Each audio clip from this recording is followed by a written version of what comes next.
తమిళనాడు ముఖ్యమంత్రి జయలలిత ఆదాయానికి మించిన ఆస్తుల కేసుపై నేడు బెంగళూరు కోర్టు తీర్పు ఇవ్వనుంది.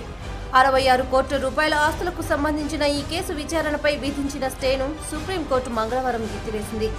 దీంతో బెంగళూరులోని ట్రయల్ కోర్టు నేడు తీర్పు వెలువరించనుంది. కోర్టు తీర్పు వెలువరించనున్న నేపథ్యంలో తమిళనాడు, కర్ణాటక రాష్ట్రాల్లో పోలీసులు హై అలర్ట్ను ప్రకటించారు.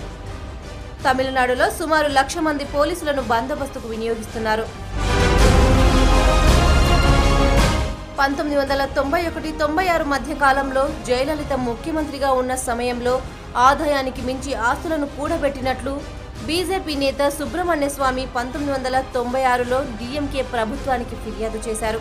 దీంతో విచారణ జరిపిన ఏసీబీ ఆదాయానికి మించి 66.44 కోట్లను అమ్మ అక్రమంగా ఆర్జించినట్లు అభియోగం మోపింది.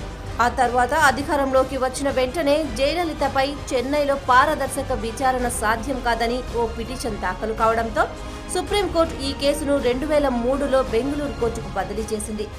దాదాపు 18 సంవత్సరాల తర్వాత బెంగళూరు కోర్టు తీర్పు నేడు రానుంది. 18 సంవత్సరాలుగా కోర్టు విచారణలో ఉన్న ఈ కేసులో న్యాయస్థానం ఇచ్చే తీర్పుతో తమిళనాడు రాజకీయాల్లో పెనుమార్పులు సంభవించే అవకాశం కనిపిస్తోంది. ఒకవేళ జయలలితకు వ్యతిరేకంగా కోర్టు తీర్పు వెలువడితే తమిళనాడు రాజకీయాల్లో వినూత్న పథకాలతో దూసుకుపోతున్న అన్నాడీఎంకేకు ఎదురు దెబ్బ తగిలినట్లే. అంతేకాకుండా 2016లో పార్టీ విజయావకాశాలు దెబ్బతినే అవకాశం లేకపోలేదు.